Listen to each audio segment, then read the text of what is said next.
this is Xenoxis, and this is the Game of the Year 2022 Preparations Part 2, aka DOS.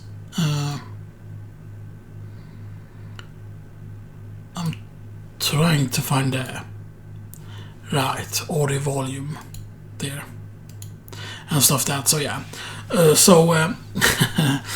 I was listening to the unit just to see so it was working properly and stuff that, so that's good. I'm gonna go over the Game of the Year Preparations.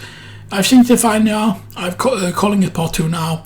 I've changed a bit of text. I'm keeping my auto the text from before, like the list of the actual games, but I deleted the very end part with the games that I had quote-unquote not yet gotten at that point, because I've changed some things. I do have the list over there, the physical list. I have actually rewritten that, the very end of it, because, you know, I did get some of the Switch games for this year, and there were some Switch games left I had left to get, and those basically, I turned them into Alternative 1, as I call it. So there were like 3 alternatives.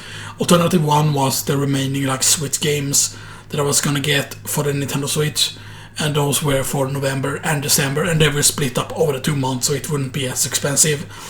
And then of course Alternative 2 was the 2 PlayStation 4 games that I talked about, which was God of War Ragnarok and the Final Fantasy VII Crisis Core Reunion, which both of them would have been the Digital Deluxe Edition, but I decided to go with the third option. So I'm listening to some Tunic soundtrack in the background, by the way, so yeah, doing that. I think it can go slightly louder.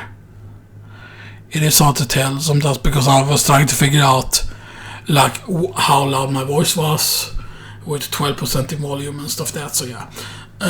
But anyway, so hell, this is an authentic blah blah blah. Part 2 does. First off, I'm editing the old text and calling it Part 2. I'm ready from the text now, actually. I didn't do that at the start. Calling it Part 2, removing a big part of the text, since not all old stuff will be needed.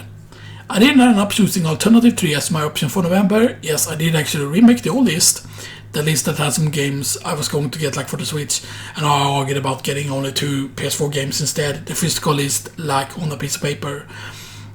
But where those were still an option, but all the Switch games I was missing instead got split into the month of November and December as Alternative 1 for both months. The 2 PS4 games, by the way, was both the respective Digital Deluxe Editions and were Alternative 2 for November and December. As I said, I went with Alternative 3, and that basically Alt 3, and that meant getting some of the stuff. October Halloween sale was going on. Previously, by the way, during October I did end up getting Tunic since I was waiting for a PS4 release on it, and I was actually checking almost every week in September for it to come out, because it said, oh, it's coming out in September, and I was like, oh, maybe they delayed it because I thought it would be earlier during September. And it was actually towards the very end, and I didn't set that like during the final week or like early in October, because then I stopped checking. Previously, by the way,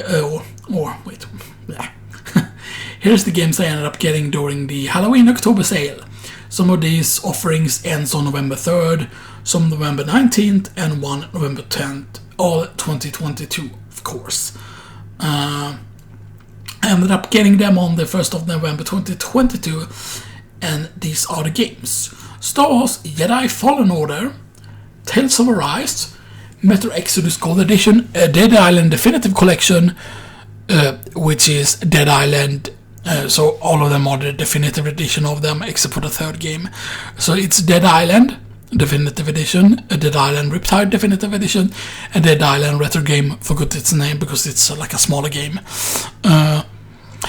And of course, I only had Dead Island back on the PS3. I don't think I had Riptide, and of course it was pretty revolutionary when it came, because I think it was one of the earlier games that had the whole drop-off co-op system. Like you could have the game set to public, random people could join in, and the fun thing is that your character that you have, the stuff you gain in co-op, will be brought to your single player file, because there's no difference between single player and multiplayer, so your character can get stronger joining other people's game. And then, for example, if you're stuck at a certain section and you're like, oh man, I wish I was stronger. And the funny thing, I believe also if you help people with low-level quests, for example, if there are quests you have already done but you want to help the other person, then you can, I believe, get rewards. And they're like the rewards scaled to like your level. So that even if you help someone with like low-level quests, you will actually get appropriate rewards and stuff that I'm pretty certain I remember that. So that was pretty cool. And then 20XX, and finally Dead by Daylight with some DLC, which is the Dead by Daylight Resident Evil Project W chapter, which is 1 killer, 2 survivors, and a green vial. That's a customization thing. And then Dead by Daylight Resident Evil chapter, which was before the W chapter, and that's 1 new stage, 1 killer, 2 survivors, and Umbrella Corporation customization. So Project W was Wesker as a killer, and had Ada and was it Ada and Jill? I forgot. I know that one is with Leon and someone. Is it Leon and Claire? I think Leon and Claire is the other one. Because the Resident Evil chapter that came out, that one had Nemesis and had Leon and Claire, I think. Right. I think. So yeah. But yeah, and of course, the Dead by Daylight, I don't think that was price reduced, but one of the DLC things was actually price reduced for the sale and stuff like that. So the cost for this sale in total was 1,128.50 kroner. So 0.50, that's basically like 50 öre, as it's called. And that's saving. Saving is basically the money you saved because of it being on sale, because otherwise it would have been more expensive. So you totally saved 1,619.50 kroner. That is Swedish kroner / crowns. And then I converted what it is. The first there with the kroner. What the first price is in US dollar, euros, GBP, which is British pound sterling, and CAD, which is Canadian dollars, and then what the saving is in USD, euro, British pound sterling, and Canadian. So the 1,128.50 kroner is 100.29 US dollars, saving 148.22 US dollars. That's 103.95 euros, saving 149.17 euros. That's 89.52 British pound sterling, saving 128.47 British pound sterling. That's 139.96 Canadian dollar reduce, saving 200.85 Canadian dollar reduce. So yeah, so that's a lot saved in money. So otherwise it would have been over like 2,500, like almost like 3,000 Swedish kroner, which is pretty crazy. So first of this year is going to be a top 30 list. That's kind of a lie, because it might well up being a 40 or a 50 list, depending on how much stuff I get in this. Because keep in mind that these candidates are not even all the stuff that I've gotten this year, because the thing is I cannot put like all the PlayStation Plus stuff on there, because usually I feel like, so I need to mention this because I've read about it, you know, that there's a lot of people who don't get the PlayStation Plus subscription and stuff that apparently they lost a bunch of subscribers. Here's the thing, right? I think that a lot of people are entirely stupid, because I do think that there's a lot of dumb people that takes a 1 month subscription, and it doesn't matter at what level the essential, what is it, essential, extra, and I think it's called premium, the third one. I actually have it written down here because I am so smart. So we have PlayStation Plus Essential, we have PlayStation Plus Extra, we have PlayStation Plus Premium. So Essential, then it's 620 Swedish kronor for 1 year. That's 12 months. If you take the 12 month subscription, that means that you're only paying 51.666666 kronor per month if you take the essential.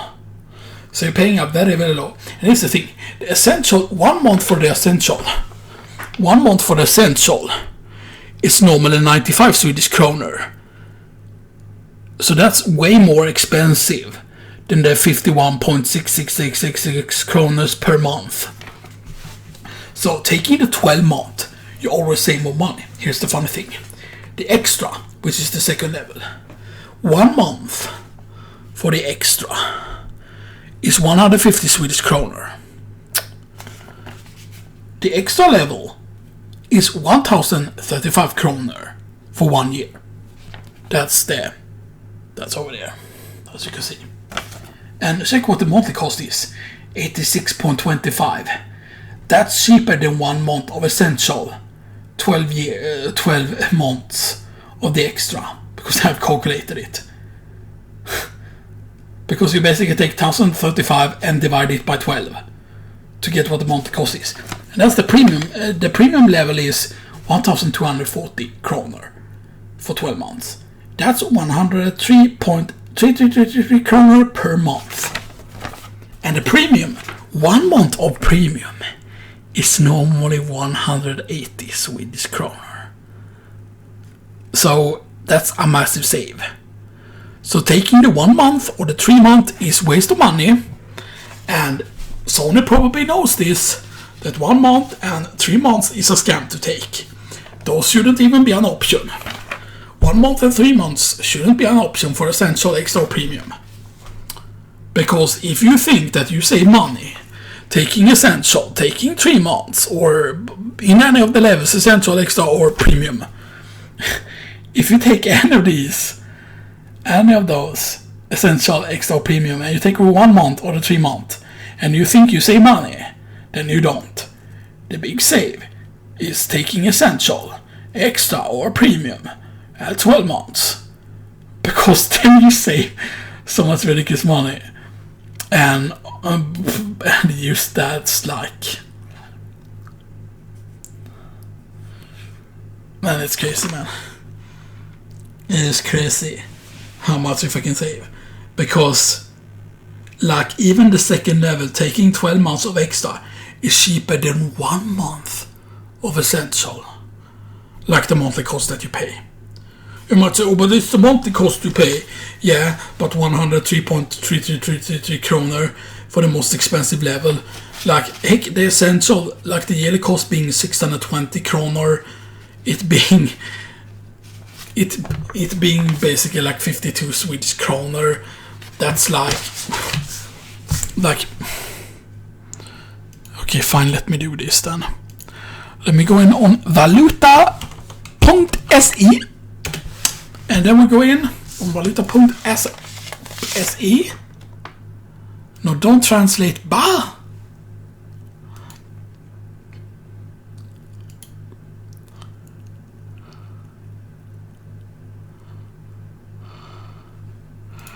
Okay, so Swedish kronor into American dollar reduce. So you want to know, you Americans out there, you want to know how much the so this is what the Essential monthly cost. I'm filling it in right now, the Essential monthly cost. So it's 3 sixes there, and not 3 more sixes. Alright, and it's a dot, and not a comma. It's a dot. There we go. So you're paying in US dollar, if I would translate the Swedish price, you would be paying $4.70 US per month for the 12 months of Essential, if I would convert the Swedish price. Now let's convert the other Swedish price here. The 86.25 kronor per month. That's for the extra level. So for an extra subscription, for the extra 12 months, you're paying $7.85 US per month. Yeah, still under $10 US. And then of course the final, the most expensive one, which is the 103 point 1, 2, 3, 4, 5. Okay, so 1, 2, 3, 4, 5. Okay, so 5 threes. 1, 2, 3, 4, 5. 1, 2, 3, 4, 5. So 1, 2, 3, 5. So that's $9.40 US per month. So that's not even $10 per month for the premium level. Yeah, $9.40 US per month for the most expensive level. Yeah, that's yeah. Think about how much you're getting there. You're not even paying $10 per month. Fucking hell, man. I mean, that's like a Netflix. Like if you take the highest level of Netflix, right, and you get like 4K, right, I think that's more expensive than this. It's pretty crazy. Yeah, the Tunic soundtrack is so good. The Tunic soundtrack is actually like 3 hours, 1 minute, full album. The Tunic soundtrack is so freaking amazing, man. Yeah, but I was smart enough to like write this up, and stuff that. So yeah, so it's just because I just want to say that I think that's the reason why it has lost subscribers, because people are not smart. There's probably a lot of people, and I mean I can understand it, right, that there are some people that maybe not can pay the upfront cost, but if you pay the full upfront cost, then it's cheaper per month. So you're basically paying way cheaper than you would normally, and the amount of money you save from that is just pretty crazy. So you always, if you have a bad economy or whatever, or you don't have a lot of money, then it's better to wait with getting it until you know that you can afford taking a 12 months, because you just save so much more money over time, because you lose way much more, and it's just pretty crazy. So as I said, so it's basically number 33 is Tunic, number 34 Star Wars Jedi Fallen Order, number 35 Tales of Arise, number 36 Metro Exodus Gold Edition, number 37 Dead Island Definitive Edition, part of Dead Island Definitive Collection, 38 is Dead Island Riptide Definitive Edition, part of Definitive Dead Island Definitive Edition Collection, Retro Dead Island, part of, I don't know if it's called Retro Dead Island, I think it's called something like Retro Revenge, something Retro Revenge or Revenge Retro or something, or Dead Island Revenge Retro or Dead Island Revenge or something. And then of course number 40, 20 XX, and 41 is Dead by Daylight plus Resident Evil Project W chapter plus Resident Evil chapter. So yeah, so that's already like 41 games. And I believe also if I go up here, yeah, the Lich King Classic is on there earlier. Did I even write down the Resident Evil game though? Yeah, I did write down Revelations. I did not write down, however, another old game. Like, I did write down Wild Arms, but I decided to not have it on the list because due to the fact that it could easily win. But there is another Resident Evil game that I could put on the list, which is of course the Resident Evil, and what do you call it, the director's cut. Because when they changed the thing, they allowed people to get director's cut for free, even if you only had the essential level and stuff like that. And like director's cut is pretty decent, I'm not gonna lie. Of course, I still think the superior version is the Deadly Silence on the DS, and I think I actually sold my copy of that, maybe. So, but yeah, so 41 games in total now for the things. And sure, maybe not all of these games would make it into the top list, like and stuff there, but it feels like really bad to cut away like certain games and stuff that from the list. because a lot of these games are like really, really good and stuff that, so it's very, very hard to, you know, to cut away any of these games, you know, and stuff that. And then this is not even including like all of the stuff via PlayStation Plus that come out this year. And I mean, imagine right what the December sale will be like. Usually the December sale is like the most poggers, and the thing is, like, I think I need to go over this, right, because I need to go over the reason why I chose certain things. Right, because you have to realize this end of October sale, you know that, you know, it ended 3rd of November, or the other dates that I mentioned. Like some other sales ended on, what was it? Some of these offerings ends on November 3rd, some November 19th, and one November 10th. So yeah. So the thing is, the games that I chose, like, why did I choose them, so to speak? I think this is the captain. I'm guessing that's boss music. Maybe that's specific for that boss. Because I didn't really get to hear that music in game, because I beat that boss so fast. But yeah, so Star Wars Jedi. I need to turn down the volume here. That sound be banging. But yeah, so I kind of need to separate Tunic there from the other ones, though. Just because.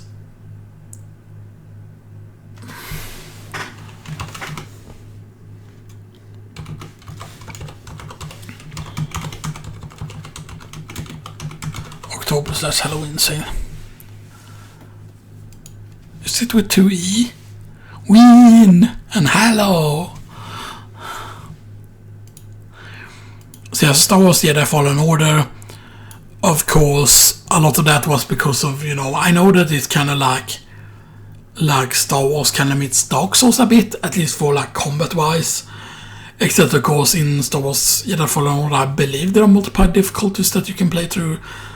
And although I don't know if trophy-wise you have a reason to play on any of the harder difficulties, because sometimes, you know, if there aren't trophies for playing through a certain difficulty mode, then there's often no reason to do so. You know, especially, for example, if there is a game and, for example, you can play on any difficulty to get all the trophies, then you could put it on the easiest if you just want to rush trophies, you know, and stuff that. So yeah.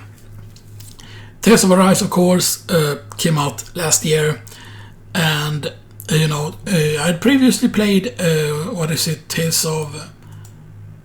I'm actually gonna go in here and check. I know it's Tales of Berseria.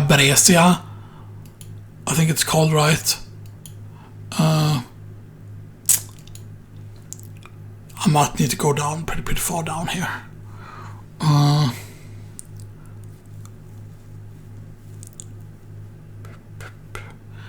Because I think I got it after Tales of Berseria, the other Tales game. I think I got it at a later point. I'm pretty certain. The Tales of Berseria. Which I never finished. I got like very far into it. Because I didn't have the whole Incamality trophy. The Velvet Crow, which is at the very end of the game, so there's only 2 trophies I had left to get, so I was at the very end.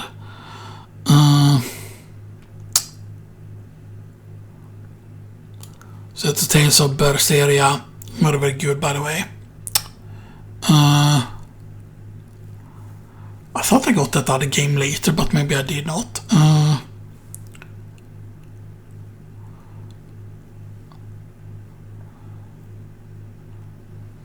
Oh, so that was before Final Fantasy VII Remake then. But the dates might not be correct, because I could have gotten like a trophy later at that point.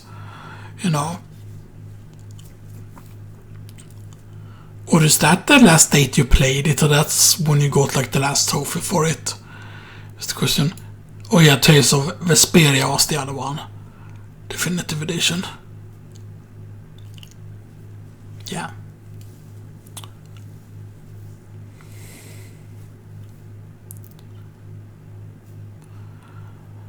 Oh yeah, that's the one with the MILF elf that is very, very horny for whatever reason.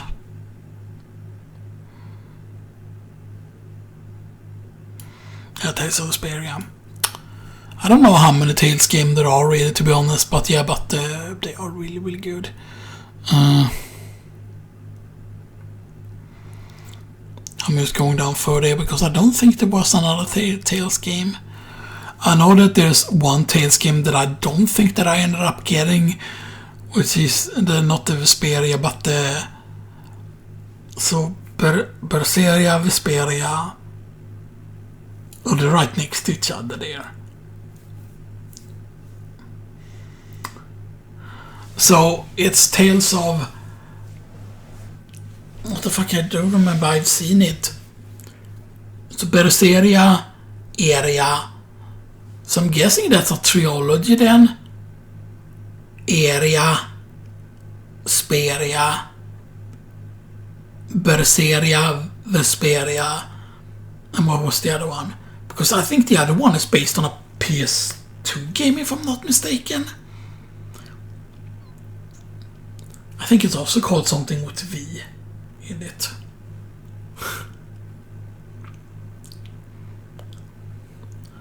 And there we have the Metro 2033 Redux.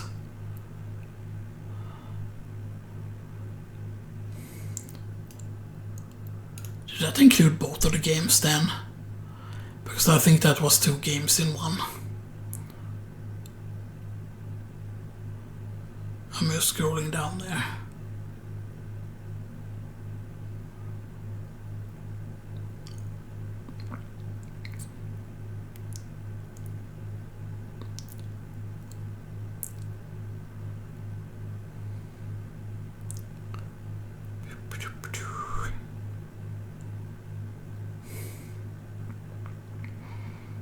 The funny thing, you eventually come in on the PS3 games here.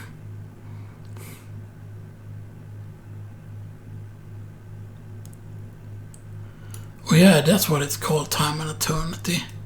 But that's not a Tales of games.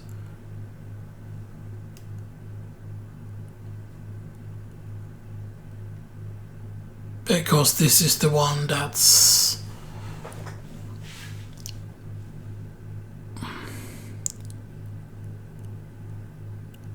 What is that the game I'm thinking about?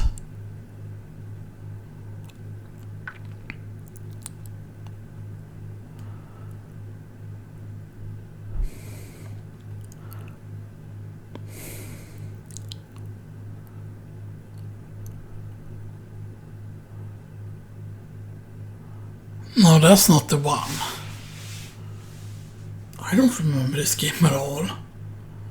I thought that this was the music game, the one with like the Frederick Francis Chopin.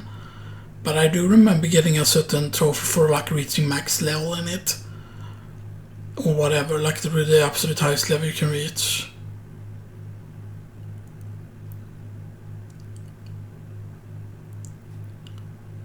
Because see here, you have the launches and stuff that, and then you have like long combos. So it reminds me of a Tales game, but it's not.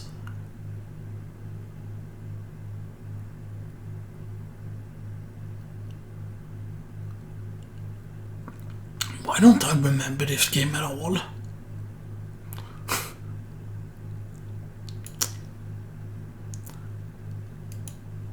I'm just going in on the trophy guide here just to check.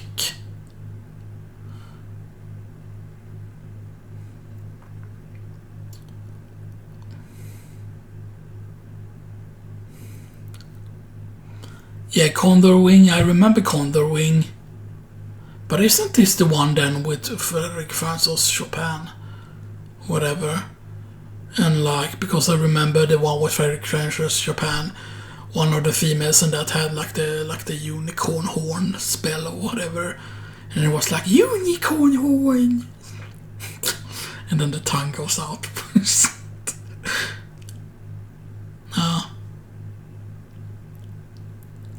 Why the heck don't I remember this game? because this cannot have been with the Frederick Francis Japan. Maybe he was called Rick.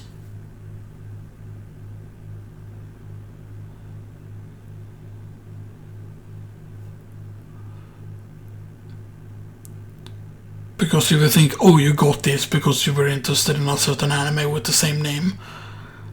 But I don't think there was.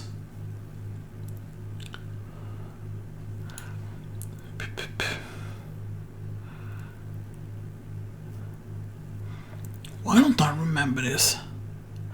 As long as Drake isn't in Dragon of Insight mode.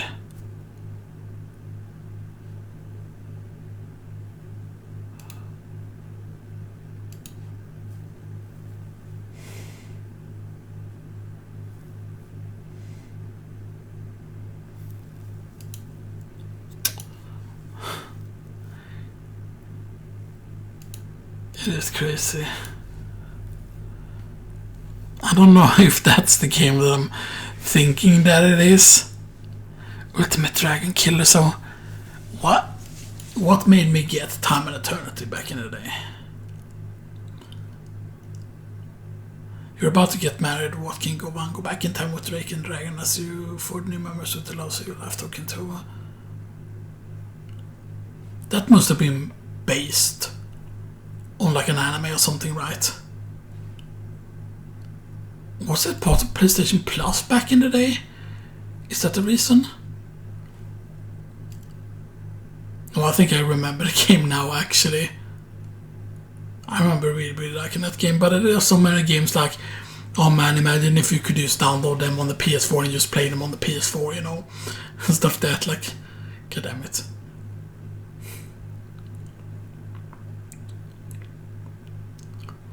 Axiom Words was so good. I haven't played the sequel yet, actually, to it. Alright, I had Crysis 3 on console. I completely forgotten that I had Crysis 3 on PS3 because I had Crysis 1 and Crysis 2 on PC and stuff like that.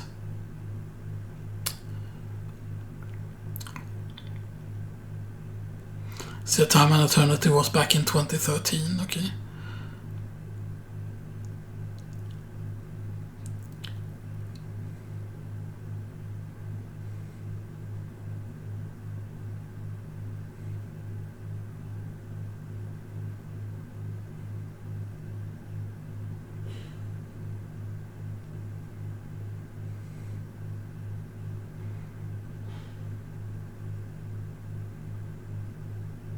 Yeah, and they saw the Vita trophies as well, which is interesting.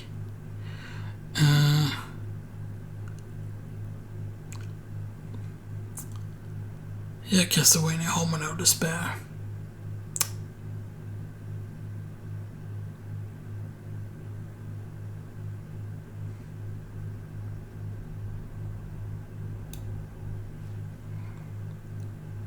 But this is the old PS3 version of Resident Evil 4. What I didn't complete that on highest difficulty, that seems weird.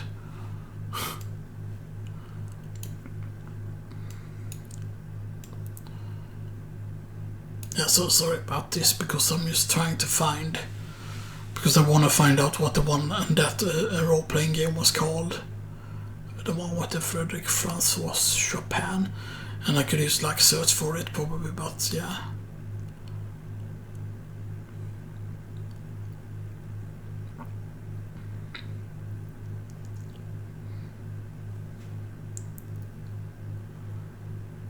Transformers War for Cybertron is there.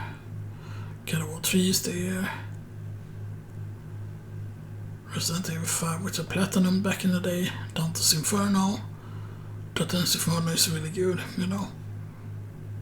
I think that's actually a remake worth, in my opinion, you know. But that's all the games. Because of course not all games had it is Motorstorm Pacific Rift, which was the sequel. So wait, did that game not have trophies then?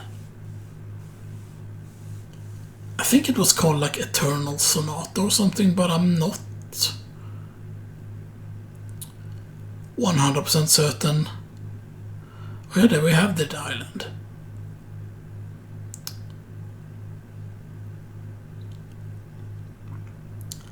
I mean, it must have been a PS3 game right there. We had Call of Duty Modern Warfare 3 there.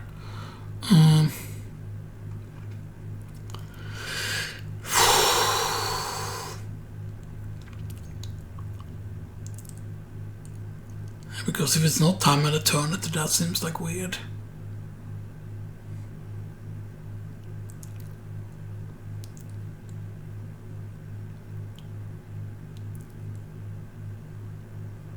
But maybe it just didn't have trophies to it. Which, I mean, again, seems a bit weird.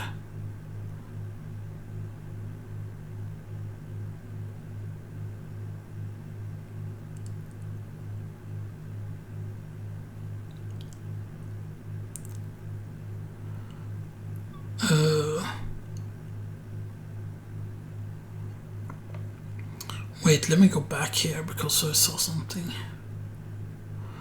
I thought I saw... we called it the Ghost. When did I get it on PS3? Because I had the Ghost, I had that on Xbox One.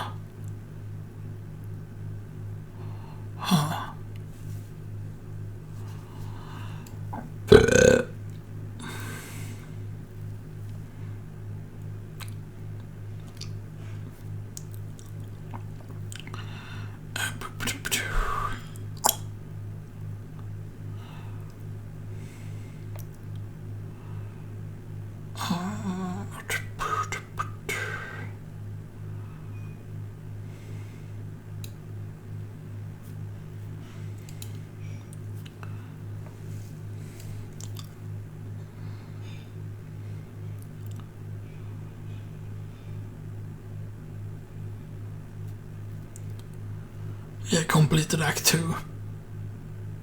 Because of course it took a really long time to get like to the different like acts and stuff that.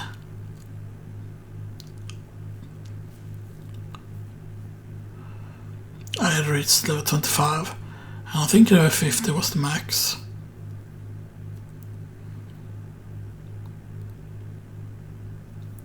Complete 5 quests and I think a co-op game with the same partners.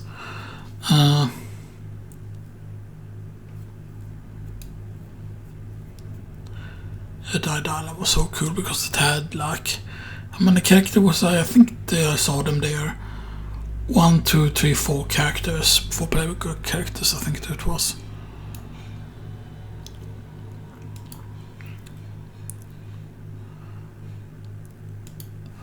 I'm gonna look up if it was called Eternals or not, that game.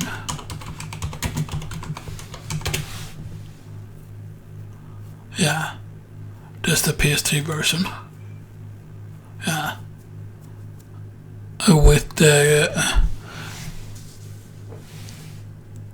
with Crescendo and Serenade. Yeah, that's the one with Frederick Francis Japan. Actually, it's that cover I remember. This is the cover, I'm pretty certain. The other cover I think was... Yeah, that's the American version. Because it had like a black cover on it. And it was Namco.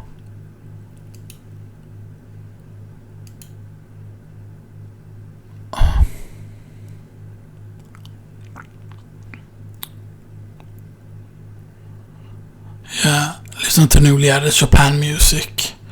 Yeah, Eternal Sonata is what it was called. And it feels very reminiscent to a Tales game. I don't know if it counts as a Tales of Offspring. Actually, let's see here. Tales of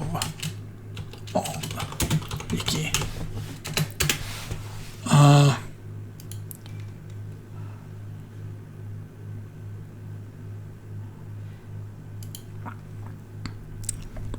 The Tales series.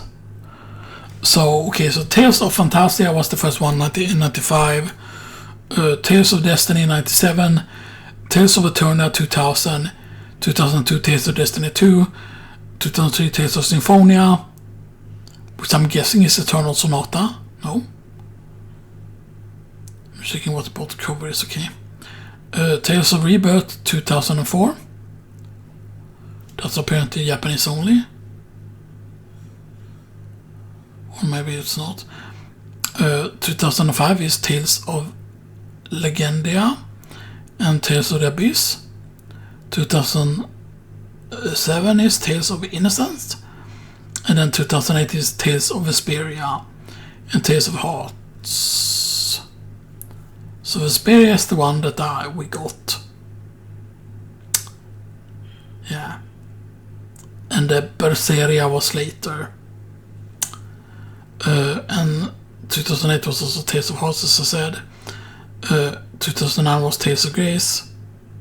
That's a PS3 game. Vesperia was a 360 game. PS Vita game was Tales of Hearts on Nintendo DS.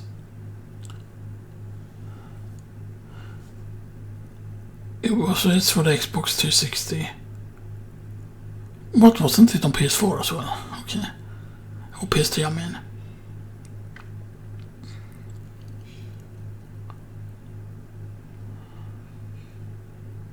Yeah, it's crazy that Zestria, which doesn't look...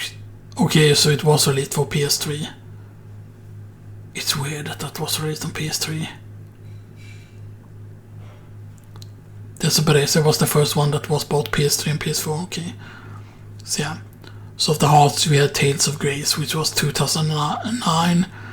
And then Tales of Zestria, which is the one that I have seen being on sale on the PlayStation Store.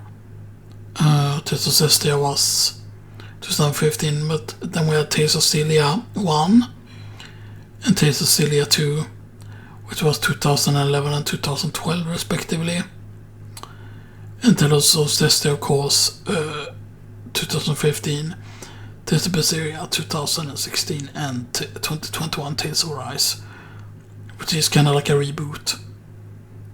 Man, imagine what massive collection they could release with some of the early ones. I think also there are ones that are like where the stories are together, like Tales of Destiny 2, certain ones. But are there like spin-offs?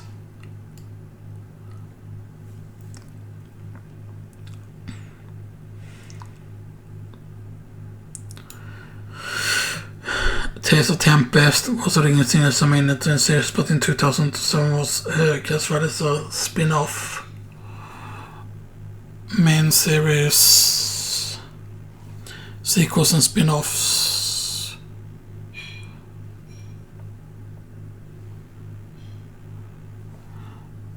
These three sequels have been produced: Destiny 2, Celia 2, and Tales of Symphonia Dawn of the New World. Eternia received MMO RPG spin-off platforms with Tales of Eternia Online, including Tales of Link, the Tales of Mobile series, Tales of Carnival, Tales of Kisna, and Tales of Asteria.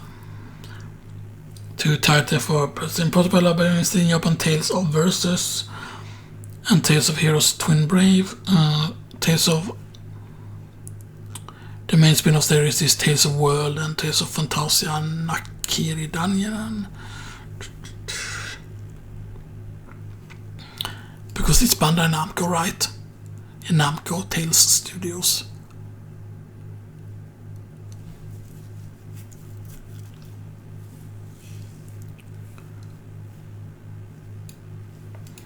I mean, that's pretty interesting.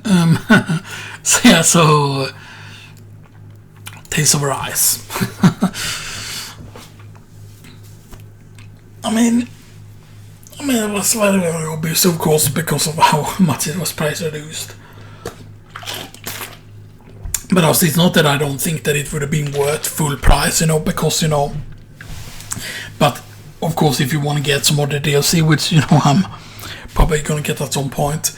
The main problem is, though, that the other versions, when you got both Tales of Berseria, I think it was both in Tales of Berseria and in the other one, like in the Tales of Vesperia.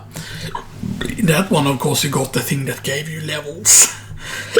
That gave you a few levels, and that just made it so that you could...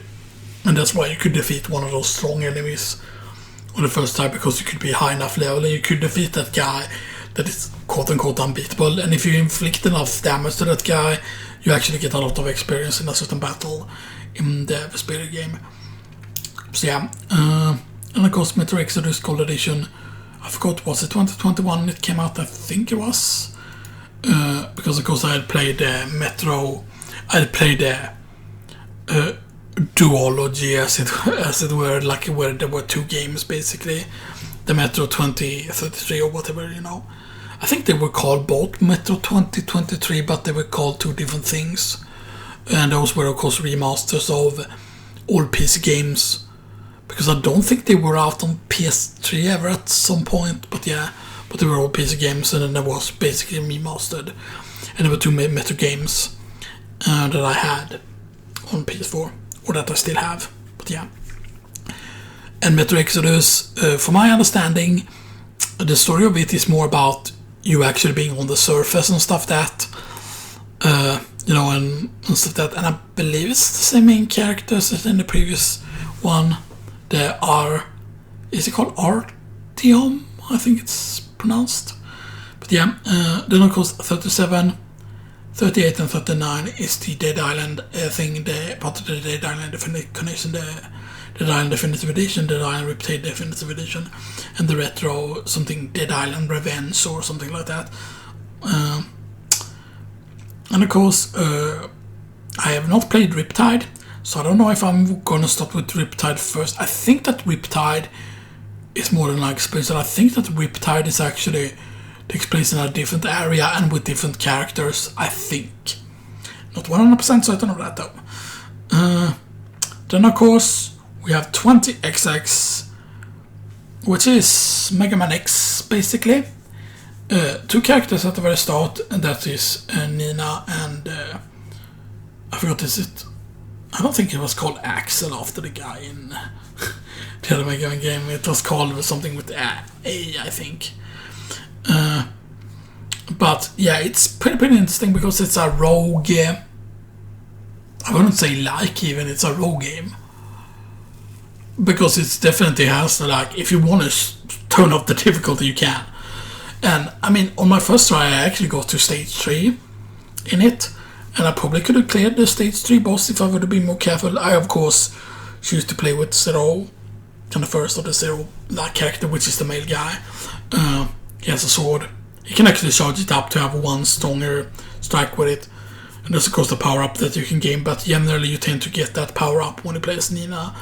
The one that lets you shoot twice with a charge shot. Basically, like once you release the charge shot, it releases two.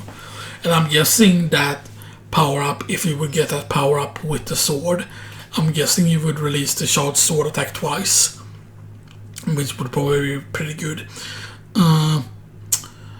And yeah, and it has like permanent upgrades. So when you're on a run, as it's called, because you know you call it a run, you know, when you're doing Rogue Legacy, it's a run. Basically, you can kind of say that that's how it is also in something like what do you call it, Axiom Verge. You can kind of call it like a run, but Axiom Verge is not really, you know, it's not really like Rogue-esque. But yeah, so during a run, there are bolts. Bolts are the things you spend during a run to get like upgrades and to like convert bolts into health. So bolts is a good resource to have a lot of, and you want to spend bolts. You want to spend bolts. You don't want to hoard massive amounts of bolts, of course, obviously. And then after a boss, you know, you can select, oh, do you want to use the boss weapon? And the boss can have different versions of weapons. So if you're defeating a frost boss, that frost boss can actually give you a different weapon, like kind of every time, because there exists multiple. And then of course you can choose, okay, like what do I take in, like what slot and stuff that. And then you have augments also you can find, you know, like for different like slots and stuff that. So that's very important. Of course, once there are also ships that you would take up, soul ships. Now soul ships you can spend when you're done with a run, basically when you lose or when you choose to just exit a run, because you can exit a run at any time. And then you can choose to spend these soul ships. You can spend them on permanent upgrades, and then you can spend it on stuff that you will immediately start with during the next run. So you can choose to, okay, so I want this boost from the very start. But then there are also items that you can unlock so that they will become, so that they can start appearing in future runs. And those items are also very, very important because some of them are used very, very good. Some of them are very useful. And stuff that, so yeah. So it's very, very cool. It has very, very good music. I still haven't gotten a trophy in it yet. And stuff that, but it's like very, very good. It's the game that I played at first because the other games took a long time to download. Like all the games were pretty big, like I had to free up a lot of space. I had to basically almost make sure that I had like 300 gigabytes free of space, and that left me with something like 83 gigabytes, I think, left or something like that. Only need to scratch a bit.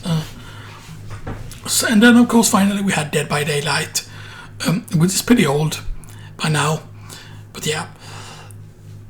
And of course I will be muting microphones in Dead by Daylight because I don't want to hear other people talk.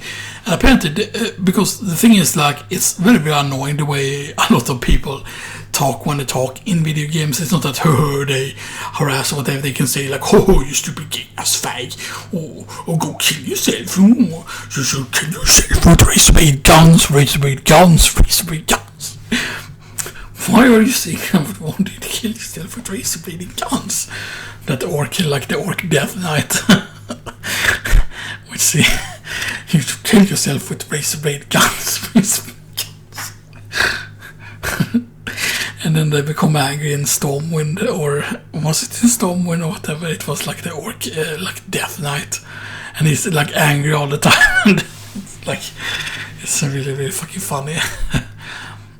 But yeah, but I mean, like, a lot of people just, like, are just doing annoying sounds. Like, that's a strategy that some people used in, like, in competitive shooters, like in Call of Duty, and they used to have people just playing like super ass loud music in the background, or things, to just annoy people, basically. Like, some people only use voice chat for that, that's, but yeah, but so yeah, so Project W extra with the Dead of Daylight and the Resident Evil chapter, so that means that Nemesis and Wesker will be available, so that I will of course probably be getting more DLC for that.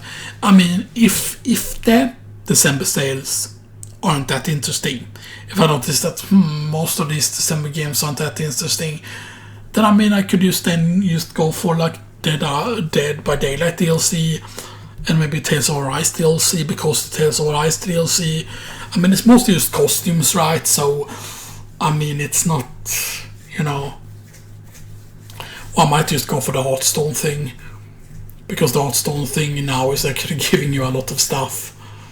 Also, that 12-month subscription is also looking pretty good. Or the 12-month subscription is pretty expensive, because when they say upgrade it, right, in my opinion, what it should do when it says upgrade, right, then it should only give you the time you have left on your subscription. Like, so if you only have a certain amount left, it should only give you those months when you upgrade it to a 12-month subscription, or whatever, or something. Or that you save more money, that the monthly cost becomes even cheaper. So that, because yeah. So those are the games that I chose. And yeah, and I've only tried out Tales of Arise so far and 20XX. I don't know if I would just continue with Tales of Arise today, or if I would also go into like Jedi Fallen Order and stuff that. It kind of depends. I'm really curious about Dead by Daylight, because the thing is, like, Dead by Daylight, from my understanding, it has no like mod with bots, or no like tutorial, I think. Because I mean, like, it would help to try and learn certain characters before you go like online. Because imagine, right, if you, I mean, it is better to play a killer first, right? Because if you go in and play a survivor and you don't have like the microphone on and you cannot like hear the other people, like, it's probably really hard to coordinate. But I don't know, maybe there are like things that you can say, or maybe there are voice clips that get played automatically, like, because imagine, right, if there is something like, because that's something that you could do in a lot of games, like, use that voice clips when your character is like, how in Overwatch they had like, if you spotted someone, I think there were voice clips for like when you spotted someone and then you would alert it to your other like teammates and stuff that. So if you paid attention to the radio chat, you could like I see the enemy or something like that, you know. But yeah, or you know, like if someone starts up a generator, I've started up the generator, but then you know only your teammates would hear it, you know, not the killer would hear it, you know. Whatever, but yeah. Anyway, so that's actually gonna do it for the for that then, with the games. And of course, it is a lot of stuff you save on. So yeah.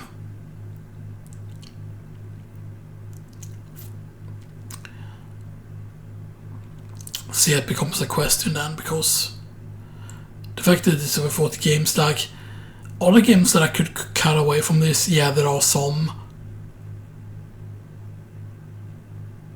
There are some games I could definitely cut away from the thing.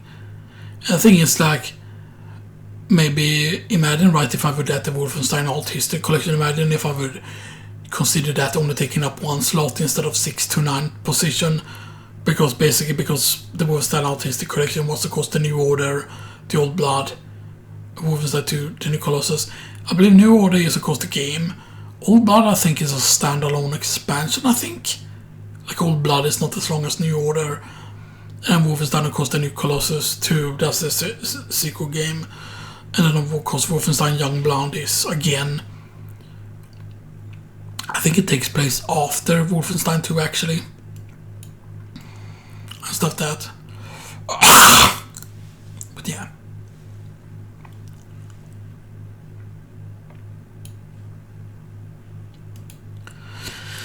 And I mean, there's probably some things that are like very, very easy to tell, you know, like what direction I'm going in, you know. Especially considering the soundtrack that I said that I'm listening to. The Tunic soundtrack. Because it's just very, very good. And yeah. The best thing of course is that this is a way to prevent the music from like, or preventing like the, you know, preventing like the thing from like the microphone from turning off, even though that doesn't really affect anything, you know, and stuff there. But yeah,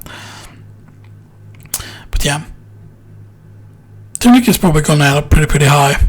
Just, you know, spoilery thing, but it makes sense. Like if you like specifically not A Link to the Past, but if you like Zelda 1, because in my opinion, like Zelda 1 is just.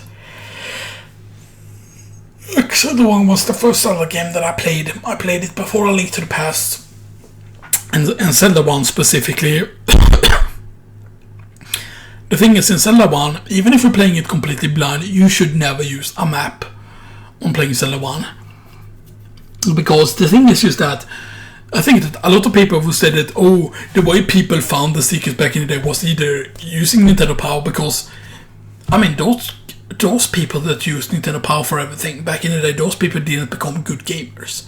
Or I would never call a gamer good, like, oh, I beat Mega Man 3 back in the day. Oh yeah, you used a Nintendo Power guide, and then, you know, like, that's not then skillful.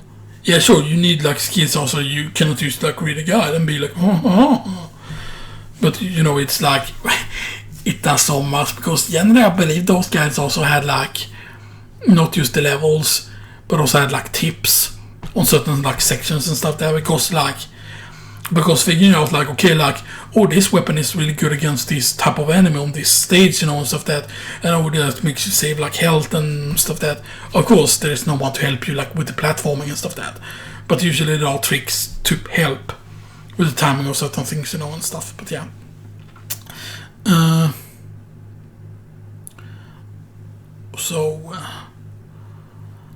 it's pretty crazy though that Eternal Sonata has nothing to do with the Tales series, even though it feels a bit similar in its combats and stuff that, because yeah.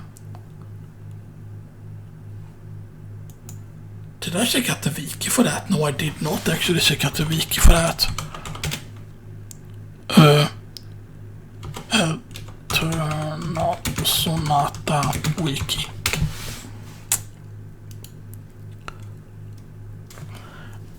3 Crescendo is called. Yeah, and it's Bandai Namco Games.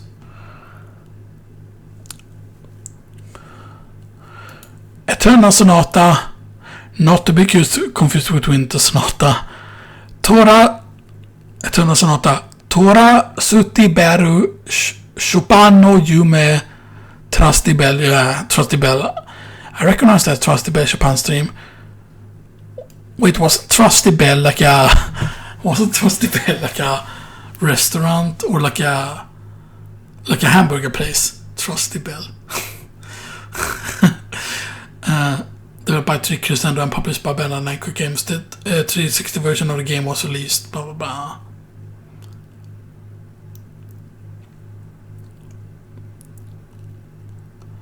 Yeah, on the PlayStation 3 with additional content as Trusty Bell Chopin stream reprise. Tora Suti Beru Chopin no Yume Ruporisu because so it's like reprise Ruporisu, that's kinda almost like replay, I'm guessing. More like okay. The game is centered on the Polish romantic pianist and composer Frederick Chopin, who died of tuberculosis at the age of 39. This game features selections of Chopin's composition played by pianist Stanislaw Bunin, though the original compositions were composed and arranged by Motoi Sakbara. Cel-shaded graphics.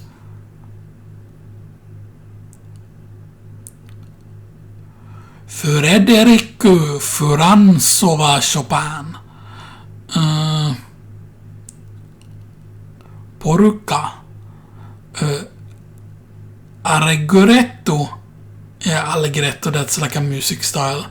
And then comes Pito, Biora, Sarusa, Machi. Oh, that's all like all the characters. Yeruba Farusetto, Kurabesu,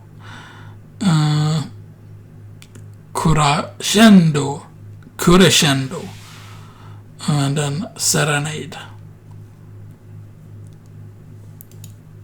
Yeah, only playable in a PS3 version. And then they show the English voice actors.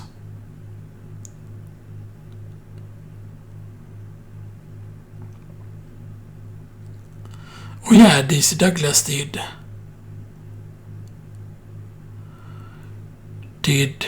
yes.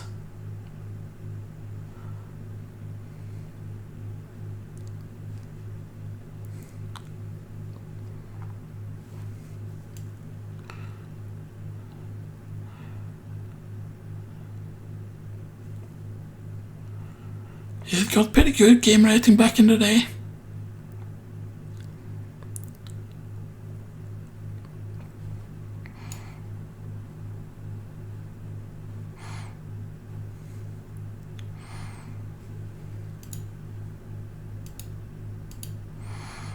That's a very, very tidy screenshot. Come on, man.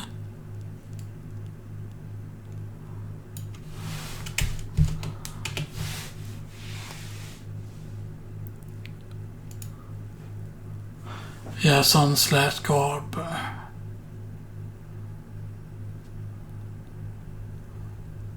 mean, it had a very special style, the way it looked, and stuff that was really, really cool. But yeah, so I think this will do it, right? Yeah.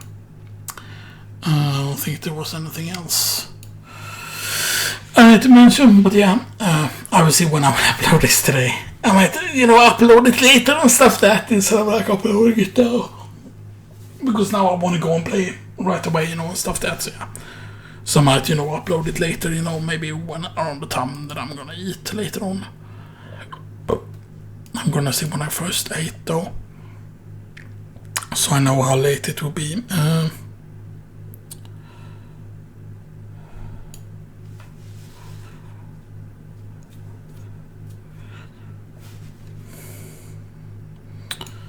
Okay, that's interesting. So we stop it there. So I got on the 33rd Melody Ocean Glaze.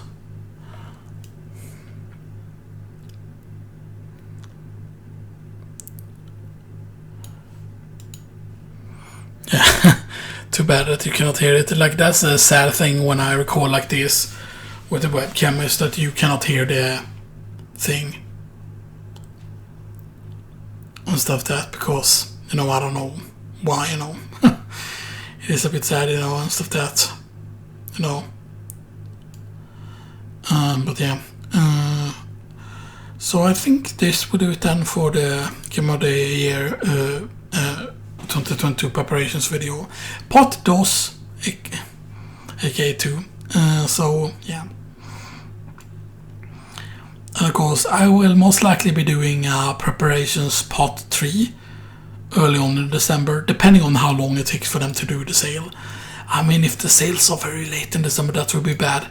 Now keep in mind that normally I'm like, okay, so if I took alternative 3, I need to go all in on number 3, but that might not be the case, because that could mean that I could, for example, you know, as alternative 3, I could, you know, just combine because the thing is, like, the December alternative 1 was going to be like Harry Warriors, Age of Calamity plus expansion packs and Pokemon Brilliant Diamond, and those things together are quite expensive, because both of those are pretty expensive. Or the Harry Warriors, Age of Calamity plus expansion pack is very expensive. So then I would basically combine the November alternative 2, like the GotY Ragnarok Digital Deluxe Edition, and Crisis Core Final Fantasy VII Reunion Digital Deluxe Edition, and combining both of those two would be like expensive as well to do instead, you know, as a thing. Or maybe I would take the November alternative 1 and have as the December thing the Pokemon Violet or / Scarlet. I would probably take Violet, and then Cadence of Higher Season Pass and the Pokemon Shield expansion pass, which is 2 expansions, which is like the Tundra something I think it's called, and then there's one that takes place on an island or whatever, but yeah. So yeah. So yeah, it all depends, you know, of course. I could of course also get like Dragonflight, get like the pre-order for that, and stuff. But or get the Dragonflight when it comes out. But I could also, for example, invest into Hearthstone and stuff. So there's a lot of choices, man. It's not easy, man. It's like, oh man, there's so many good stuff and stuff that, because like in Hearthstone, of course, like because this like new expansion, the March of the Lich King. By the way, the cinematic was kick-ass. I watched it without sound when I watched it yesterday, because I watched only in like a tiny window or whatever, but yeah. I wonder if Asmongold is actually gonna react to that. I really, really hope that someone shows that video to Asmongold so he can react to it, because I think that's probably... The funny thing is that cinematic actually feels better than the cinematic they did for Shadowlands with the Lich King and stuff that, you know. But that's of course because this is the artist Lich King and stuff there, because he's like fighting with Leader in the Hearthstone trailer and stuff there, because yeah. So basically with the most expensive pre-order, it's not only that you get the later expansion, but you also get the Death Knight stuff. And you also get 2 very special cards, like 2 signature cards, which have like special artwork on them. And the price is the same as quote-unquote usually what it is, you know. So these are the crafts that been shown for the new expansion so far, Master of the Lich King and stuff that. And of course the Master of the Lich King cards aren't the cards that will be free from my understanding. They aren't like base set. The release date for the expansion is Tuesday, December 6th. But apparently you will be able to get the pre-order even after the game is like released and stuff that, or the expansion is released, like for a week after it's released, which is really, really good. Oh wow, so technically all the neutral cards have already been revealed. No, that can't be all. Sorry. Yeah, Mega Bundle is the same cost as it usually is. And it's like 80 March of the Lich King card packs. 5 signature golden March of the Lich King card packs. Also, how many signature cards are they gonna do then? 2 random March of the Lich King signature legendary cards. The Path of Arthur's set, which is Death King or Death King, Lich King specific, like for the class, for the Death Knight class, and Lothamar Hunter Hero Portrait and cardback. Game board looks pretty cool. That's like basically Dalaran but frozen over. March of the Lich King cinematic trailer.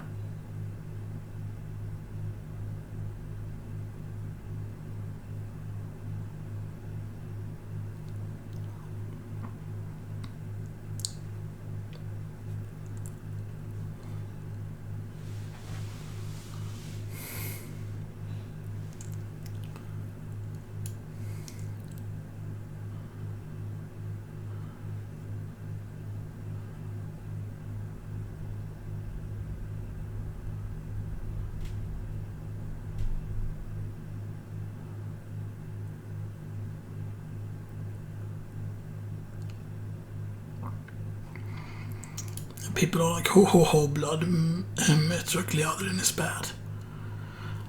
So Ballal Metric Leadrin, for those that don't know, after you summon a minion with less attack than this, give it 1 Chilling Rush and choose a 2 mana 3/2 legendary. The thing is, of course, yes, you can hand buff it, probably, or buff it once you play it, but the thing is, you play it cheap, and then you can summon a bunch of minions. Or you play it cheap, you buff it up, whatever, with like a cheap buff, and then you like play some other stuff. So yeah, so you meant to combine that with other cards because it only costs 2 mana and stuff there, so yeah.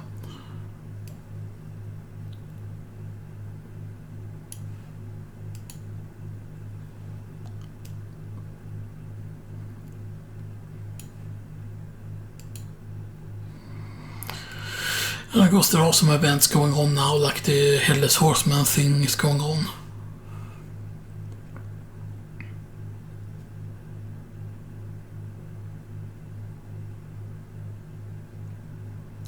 And then they're gonna do a limited, like, legendary hero skin thing.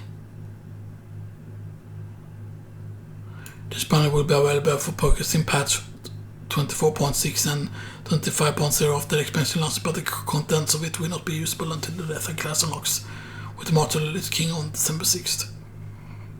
It's a bit weird, like, why couldn't they allow the class to be used earlier and stuff that.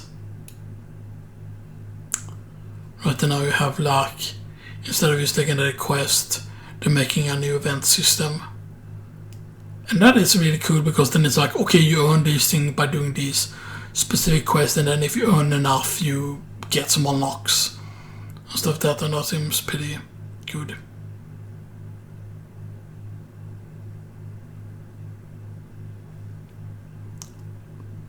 And I really like that battle bash. I would probably need to play some battlegrounds just for the battle bash thing. I don't know if it's random, whatever the hammer knocks first, or whatever, if it's just completely random, you know.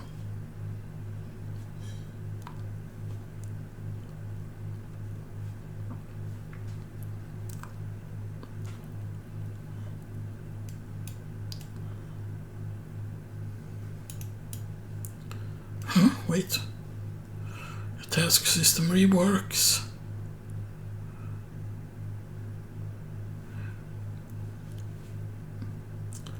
The question is, are they gonna make it so that, like,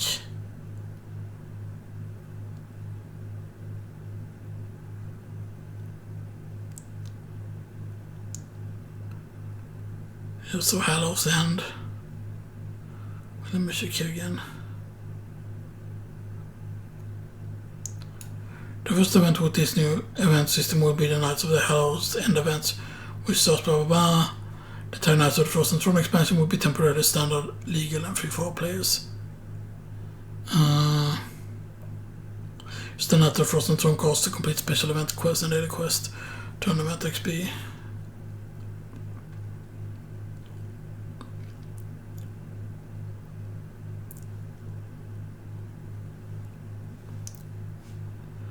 And that's for 2 weeks after the launch.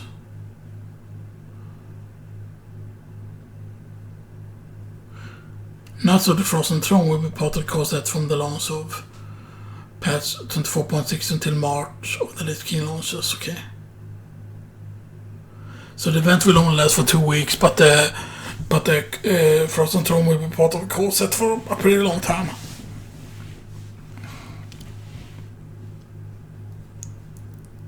But does that mean that there will be new Death Knight hero cards for every class? Or at least that they convert them into skins. Like just make them like free skins.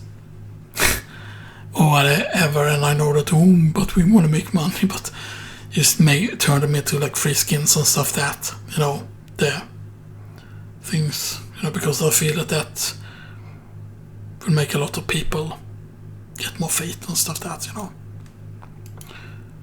Put your face in the light. Anyway, I hope you all enjoy this, and I will see you all at a later point. Hopefully the wait won't be too long until my next video, but yeah. It depends on how busy I will be, of course, and if there are other interesting things I can talk about, if people want to hear, some things. Like some more the Warcraft updates or something, So you can tell me if you're interested in something specific in the comment section below. You can ask like questions there too and stuff that if you have something special in mind. So anyway, I hope you all enjoy this. And this has been the 2nd of November 2022. This has been Xenoxis, and I'll see you all next time.